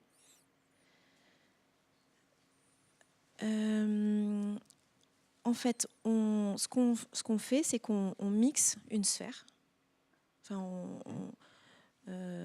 Et ensuite, on fait un rendu pour l'utilisateur seulement. C'est-à-dire que le mixage, on ne le fait pas en binaural. Le binaural, c'est juste pour le monitoring et du mixeur et pour les gens qui vont écouter. Mais le mixage final n'a pas de rendu binaural. Ça reste de l'ambisonique. Ce qu'on va poser sur YouTube ou sur Facebook, c'est de l'ambisonique. Il n'y a pas de direction définie à ce moment-là. D'accord. Et ensuite, c'est au moment du rendu, c'est au moment de l'écoute, et en fonction de la position ou pas, ou de la souris, parce que sur Facebook, on fait ça avec la souris pour se déplacer. C'est à ce moment-là qu'il y a le rendu qui se fait en binaural. Voilà. Et il n'y a pas 1800 positions. Ils en ont pris beaucoup moins. D'accord. Voilà. Merci. C'était... Voilà. Et d'ailleurs, par exemple, pour simuler du Facebook, c'est intéressant, Noisemaker a sorti la HRTF qui est utilisée par Facebook, et on peut aller écouter avec le rendu Facebook, puisqu'il n'a pas personnalisé la fonction de transfert. C'est une fonction de transfert générique, et ça permet d'aller écouter avec... alors je vais pas ouvrir le plug là, mais j'ai un slide où c'est dessus, je crois. Voilà. On peut choisir là la HRTF, et celle-là, on peut choisir celle de YouTube. Voilà. Comme ça, on sait exactement ce que le player de YouTube va faire à notre contenu, même si nous, on a choisi de l'écouter avec notre propre HRTF. Voilà. Est-ce qu'il y a d'autres questions? Dans le cas de YouTube ou de la plupart, ils appliquent uniquement des jeux de volume gauche-droite, plus le jeu de latence qui est entre la gauche-droite, ou aussi le filtre qu'on peut avoir de par le pavillon de l'oreille. Alors, ils sont pas hyper... je pense qu'ils appliquent les trois. Ils appliquent un filtre fréquentiel, une différence d'intensité et une différence de temps d'arrivée. Après, on ne sait pas exactement ce qu'ils... Enfin, moi, je ne sais pas, mais a priori, ça doit être documenté, puisque Noisemaker a pu l'implémenter. Donc, les indices fréquentiels? Oui. Ça peut être négligé ou... Après, c'est de la stéréo, parce que la stéréo, déjà, on joue sur une différence d'intensité gauche-droite, et en sono, on joue déjà sur un délai. Donc, je pense que c'est important de... Faisons tout ce qu'on peut faire, puisque on est loin encore d'avoir un réalisme parfait, donc faisons tout ce qui est possible, je dirais. Du coup, juste pour vous expliquer aussi, c'est important de parler dans le micro parce qu'en fait, on diffuse en direct. Donc, ceux qui ne sont pas dans la pièce, ils n'entendent pas la question. Mais voilà. Là, il y a une question là. Oui, une question totalement profane. Est-ce qu'on est, pour la diffusion du son binaural, est-ce qu'on est obligé de passer par des casques ou est-ce qu'on peut arriver aussi à simuler cette sensation sur 2 enceintes stéréo comme on arrive, je sais, à le faire pour certains types de sensations de 3D? Et j'avais une autre question, mais peut-être ça reste Alors, ça s'appelle le transoral, de mettre du binaural sur des enceintes. Ça nécessite une position très précise de l'utilisateur, puisque donc le binaural, ça consiste à mettre 2 signaux presque identiques, mais quand même différents et précisément différents à chacune des 2 oreilles. Donc si on envoie ça sur des enceintes, acoustiquement, il va y avoir un mélange des sources sonores. Donc ce qui se passe, c'est qu'il faut faire une annulation des trajets croisés, c'est-à-dire que ce que reçoit cette oreille-là par cette enceinte-là doit être envoyé dans cette enceinte-là en inversion de phase. Et puis du coup, ce qui est envoyé là et qui va arriver là quand même va devoir être envoyé en annulation. Donc ça s'appelle du cross-talk cancellation, un truc comme ça. Annulation de trajet croisé. Voilà. Donc ça se fait, mais c'est pas hyper robuste. Ça marche par exemple si on a des petites barres de son. Ça arrive, j'en ai rarement vu, mais j'en ai déjà vu sur les ordinateurs. Comme on est souvent vraiment face à son ordinateur, qu'on est un seul utilisateur, ça peut marcher et même assez bien. On peut carrément percevoir du son à l'arrière. Mais ça reste pas assez facile à mettre en œuvre. En revanche, on peut très bien écouter du binaural sur enceinte. Il n'y aura pas l'effet binaural, mais ça ne sera pas horrible à écouter. C'est déjà ça. Est-ce qu'il y a d'autres questions? Ou sinon, il y en a une autre? Non, c'est bon. Donc, alors là, une plus loufoque, me semble-t-il. Moi, je pense au meilleur des mondes d'Huxley, où il imaginait un cinéma en odorama. Donc, quid des autres sensations humaines? J'ai fait une expérience que j'ai trouvée magique, qui s'appelle Alice, qui est fait par un studio qui s'appelle DV Mobile. Et il y a les 5 sens qui sont stimulés et puis même et puis on fait cogiter aussi beaucoup. Et en fait, on rentre dans une salle où on est vraiment, on est Alice au pays des merveilles. On est face à un lapin qui nous pose des questions, qui nous tend des cartes qu'on peut toucher, qu'on peut prendre, qu'on peut poser, puis on les pose et on fait ah mais oui, mais en fait c'est des vraies cartes, c'est un vrai meuble, alors que quand je suis rentrée il y avait rien. Et puis on nous fait même manger un champignon et on grandit et il y a une chenille qui nous fume un calumet de la paix. C'est très très troublant et c'est magique. Et il y a de plus en plus d'expériences. Les gens qui font de la réalité virtuelle, ils tendent beaucoup vers ces expériences-là parce qu'ils se sont rendus compte que ce qui fonctionne dans la réalité virtuelle, c'est un peu les sensations. Et donc, ils vont sur les installations, etc. Et par exemple, Amaury Laburte, de à Audio Gaming Love Love Lab à Toulouse, ils font beaucoup de réalité virtuelle. Et ils ont un des prochains projets qui s'appelle Umami, peut-être que tu as vu, fait, ouais. Où en fait, on est condamné à mort japonais. Et on est, lors de notre dernier repas, on mange des sushis. Et en fonction des sushis qu'on mange, on a des souvenirs qui remontent à nous. Et comme ça, on comprend pourquoi on est condamné à mort. Et en fait, du coup, ils ont fait l'installation où en fait, les gens, on est sous le casque et ils vous donnent des sushis. Donc, vous avez vous pouvez avoir la sensation. Donc, il y a les odeurs, forcément. Il y a tout. Donc, il y a un vrai travail de réflexion sur ça, sur le côté trouble de la sensation. En plus de ça, dans Alice, on vous pose une question, puis il faut répondre, quoi. C'est pas comme dans un jeu vidéo où, au bout d'un moment, tu dis mais pourquoi tu veux pas répondre? Je sais pas. En fait, c'est un comédien qui est face à vous et vous êtes coincé, quoi. Et c'est vraiment très très troublant. Je voudrais revenir sur un truc plus basique, sur la nécessité de penser l'écriture autrement. Est-ce que vous avez essayé d'appliquer ces techniques de perception du son à des choses où il y a à des produits audiovisuels où il y a des ruptures du continuum visuel, c'est-à-dire comme un film en fait, puisqu'on est habitué à avoir des ruptures incessantes du continuum visuel. Donc du coup, est-ce que ça s'est interdit à partir du moment où on commence à rentrer dans un système immersif? Est-ce qu'il faut complètement oublier les ruptures du continuum? Alors, pas totalement, mais c'est vrai qu'il faut les... Enfin, en fait, pour l'instant, on n'a pas réussi à faire un truc très concluant. C'est-à-dire que déjà en VR, rapidement, on peut être pas bien, parce que voilà, si on fait des montagnes russes ou des trucs comme ça, on est rapidement... on trompe assez facilement nos sens pour qu'ils se disent oh, c'est bizarre, j'ai l'impression que je suis sur une chaise, mais en même temps, je suis en train de tomber. Ça c'est assez... Donc déjà, il faut faire attention à ce qu'on fait avec le corps, etc. Et effectivement, être transporté comme ça d'un endroit à l'autre, ça peut être très, très étrange, assez bizarre. Souvent, les transitions, elles sont très, très lentes et très, très, très, très douces. Parce que c'est... En fait... et puis, ça casse la liberté de l'utilisateur. En fait, la VR, c'est vraiment permettre à l'utilisateur d'explorer lui-même et de faire lui-même le montage, en gros. Oui, la VR, mais si on revient par exemple à un produit binaural, par exemple, qui prétend pas être interactif, ouais.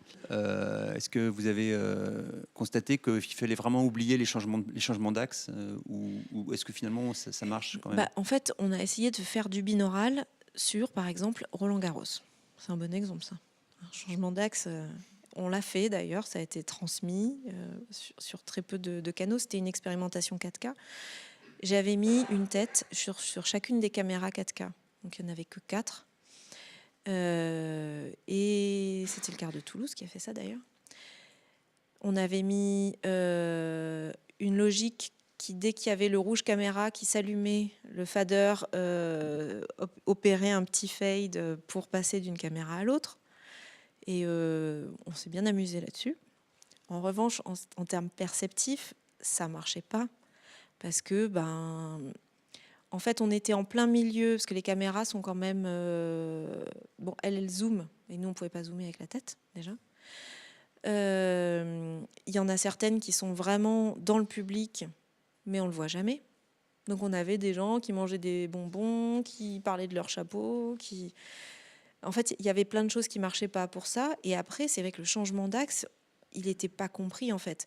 La position de la balle, pourquoi pas, mais là, on changeait tout l'univers, en fait, à chaque fois. Et en fait, ça le faisait pas. Tout le monde était unanime. C'était rigolo d'essayer, mais après, il y a peut-être une manière de le faire mieux, mais on l'a pas encore expérimenté. On va prendre une ou deux questions encore. Mais juste, est-ce que c'est pas une question d'éducation? Comme tu le disais, le train, tu vois, au début, l'image, on n'avait pas l'habitude et du coup, maintenant, on s'est habitué. Est-ce que c'est peut-être une question d'éducation aussi pour le son? Enfin, qu'on n'a pas l'habitude pour l'instant et que du coup... Oui, c'est possible. Après, je pense que le binaural et toutes ces nouvelles technos, elles amènent à repenser des codes de narration. Et je pense que les films tels qu'ils sont, ils manquent pas ils étaient pas moins bien parce qu'il n'y avait pas de binaural à l'époque dans ces productions-là. Je pense ils ont été écrits comme ça et ils sont bien comme ça. Enfin, après, ils peuvent être un peu plus immersifs ou des choses comme ça, mais je pense pas qu'il faille mettre du binaural sur des choses qui n'ont pas été conçues pour être écoutées en binaural au départ. Est-ce qu'il y a eu des expériences de fiction radiophonique? Parce que là, en radiophonie, on fait complètement fi de l'image, donc ça permettrait beaucoup de liberté. Oui. En fait, il y a un site qui s'appelait Nouveau Son et qui maintenant s'appelle Hypermédia, je crois. Hyper Radio, pardon, excuse-moi. Et dans lequel il y a beaucoup de documentaires, mais je crois qu'il y a aussi des fictions. Et il y a des choses vraiment très bien. Il y a des choses aussi d'Arte Radio qui sont faites en binaural. Et effectivement, c'est de toute façon une écriture qui est complètement différente aussi. parce que y a pas d'image. Donc il y a des choses qui sont plus faciles et des choses qui le sont moins, parce que du coup, tout ce qu'il faut dire, il faut le dire par le son, et alors qu'avec l'image, ça peut aider aussi parfois. C'est vraiment c'est différent aussi. Je me rappelle bien quand le multicanal est arrivé pour le cinéma, avoir échangé avec des réalisateurs qui me disaient mais voilà, moi je l'ai pas du tout pensé multicanal. C'est toi le spécialiste, à toi de faire du multicanal. Et la seule chose que je souhaite, c'est que on n'ait pas le même phénomène qui arrive avec le binaural, c'est-à-dire le réalisateur qui écrit son film. Voilà, il pense, il voit son film au préalable, il fait le découpage, il met beaucoup d'argent dans les images, dans les effets spéciaux, et il se tourne vers l'ingé son en lui disant mais c'est toi le spécialiste, sors-moi quelque chose de binaural. Ouais. Voilà, on peut juste prier pour que ça n'arrive pas. Pour l'instant, c'est pas ce qui est pris comme direction. Ce qu'on a fait en binaural à France Télé, il n'y a pas énormément de choses, mais on a fait Séquence, qui est une collection de musique électronique en binaural. Et ça a vraiment été vraiment pensé pour que ce soit du son immersif. Et filmé, alors, étonnamment, ils ont filmé en tournant autour. Alors que mais ça a vraiment été pensé pour de l'immersif. Tantal, ça a été écrit après avoir écouté du binaural, donc c'était vraiment écrit pour ça. Enfin, le coup tout ce qui se passe dans les bulles d'interaction a été écrit après avoir fait plein d'écoutes de ce que j'aurais fait, de ce que j'aurais montré, etc. Donc c'est pas la tournure que ça prend pour l'instant. Et je dirais que pour l'instant, c'est plutôt positif parce qu'ils se rendent compte que le son, c'est important dans la qualité d'un contenu des nouvelles technologies. Enfin, on sent qu'on prend plus de place qu'avant. Voilà. Une dernière question encore. Je pense qu'il y a vraiment quelque chose de l'ordre de l'habitude. Enfin, on parlait de l'éducation à la perception. Il y a quelque chose de très troublant avec l'arrivée de la 4K. On n'est pas habitué à avoir autant de précision. Et sur l'intervention du monsieur là, sur l'utilisation du binaural, je pense que je peux faire un parallèle avec quand la 3D commençait à arriver. Sur le mode de diffusion, en fait, des fois, on ne sait pas si ça va être vu en 3D ou pas. Et on se retrouve avec des aberrations de, par exemple, la profondeur de champ avec du flou. Il n'a rien à faire en 3D. Normalement, la 3D se suffit à elle-même pour voir la profondeur. Et voir un film en 3D avec un flou, parce que ça peut être vu sans 3D, il y a un côté pas assumé. Et je pense qu'on peut avoir les mêmes travers avec le son binaural. C'est vrai, mais pour l'instant, je crois que ça arrive pas trop. Vous en avez entendu des trucs en binaural qui n'avaient rien à faire en binaural? Oui. Oui. Notamment... Attendez, le micro. Alors, oui, moi j'ai participé, moi je suis sonorisateur aussi, donc sur un concert, il y a eu un concert d'un groupe pour lequel je travaille qui a été enregistré, qui a été capté et remixé en direct en binaural, donc le public avait un casque, et en fait on s'est rendu compte que ça fonctionnait pas du tout, parce que quand on voit un musicien qui est devant soi, on peut pas entendre un son qui arrive de derrière alors que l'on le voit devant. Ça marche pas du tout. Ouais, je suis d'accord. Bon, ça sera le mot de la fin. Utiliser le son binaural à bon escient. Voilà, c'est ça. Merci beaucoup. Merci Lidwine.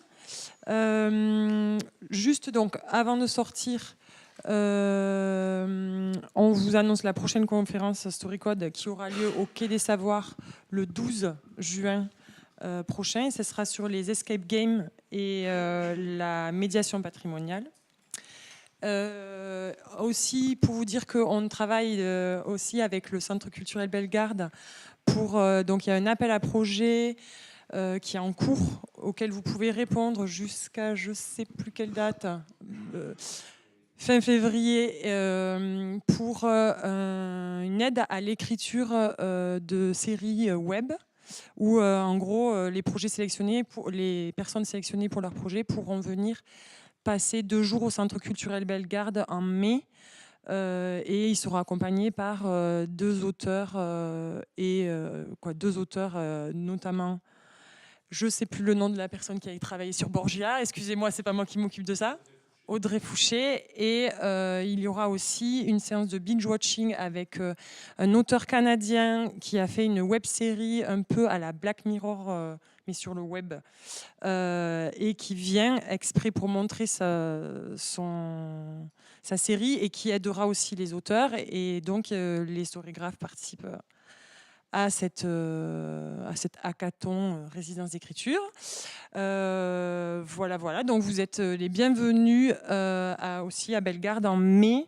Je ne me souviens plus des dates exactement. C'est 17 et 19 mai.